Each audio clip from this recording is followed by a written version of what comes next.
Hi guys, coming at you again from North Texas where I'm visiting my family, my husband's family. And they live way up here, almost in Oklahoma. So it's not as humid here as it is where I'm from in North Carolina, which is a nice respite, but it is hot. But I have my aquarium, my octopus t-shirt on because we're going to the Dallas Aquarium today. So I'm excited about that. I love aquariums.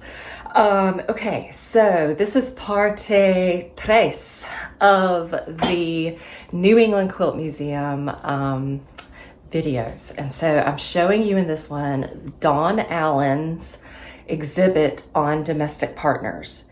And her technique for making quilts is really different because, and I put it in air quotes because it's not quilting like most of us know, where you piece together fabrics or applique.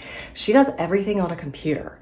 She takes pictures in nature and then she turns those pictures into fabric and then uses her stylus to create portrait quilts, and they are really amazing, as you can see. And so I'm going to take you through the gallery and show you a bunch of them and the descriptions that were with them. Probably I'll paraphrase the descriptions, but they are quite amazing and quite an amazing technique. And so I'm wondering, I need to look her up. Does she do workshops?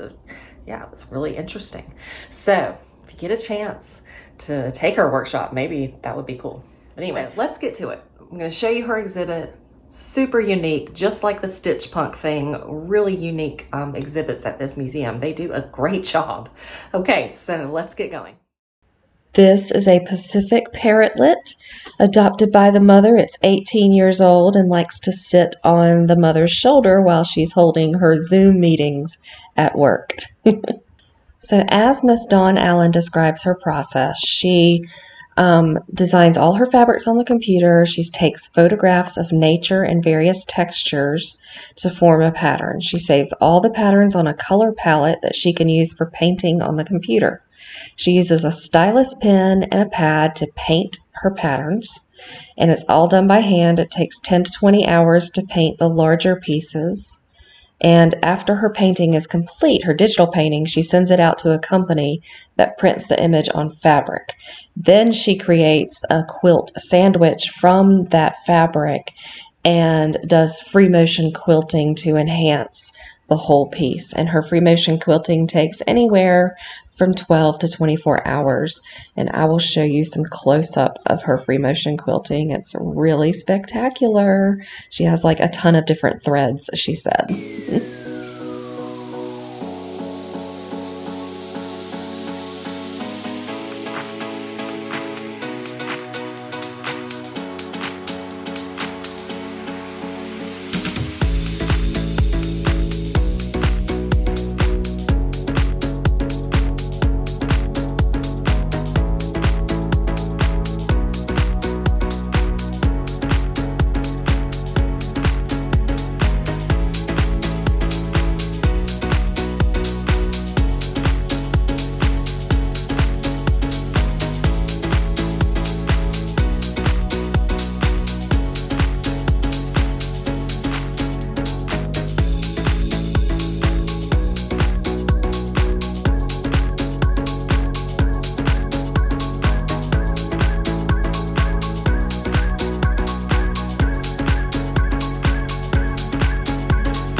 This is Sunny, who is described by the owner as having a wicked side eye.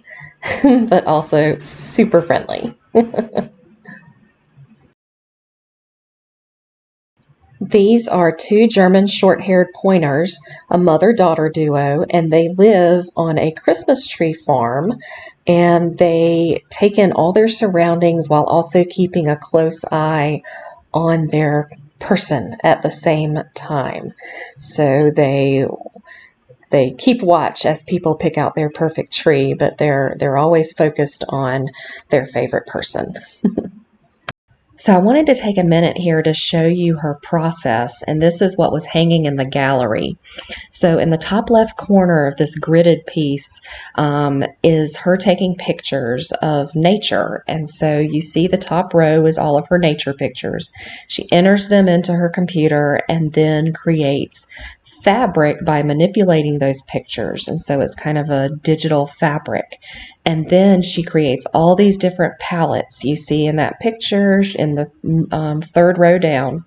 She's got the yellow palette, the blue palette, the pink palette, and she pulls all those quote unquote fabrics with her stylus, and that's how she makes the portrait out of her nature pictures.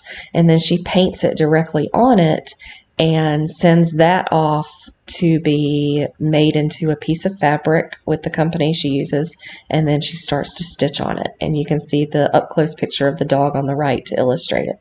I picked a few that I wanted to give you a closer look at, and this one is Beth, who she and her sister were adopted, and it says that she hears someone at the door and she runs to see who it is. She'll jump in and vigorously defend her sister if anyone considers picking up Juliet. It says Beth only likes trash. If it's a toy, it's boring, but a bottle cap or a scrap piece of paper is a delight. And look at the beautiful detail on this one. Amazing.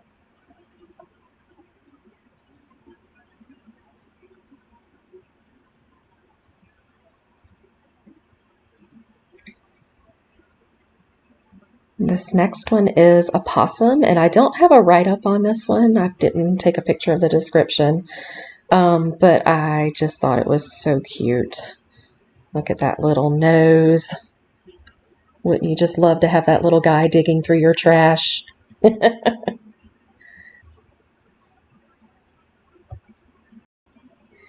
This was perhaps my favorite one in the whole gallery. I just loved it. The detail, it was really striking.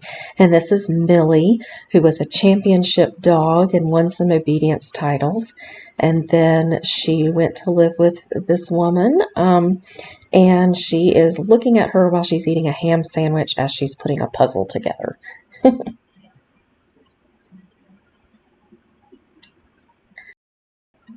This was a beautiful story of a horse named Mallory who was best friends with a miniature donkey on the farm and tragically died right in front of its owner.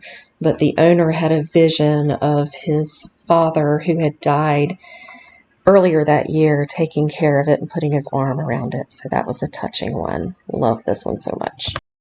And this last one I'll show you is a sweet story of the owner who had grown up on a remote mountaintop in West Virginia.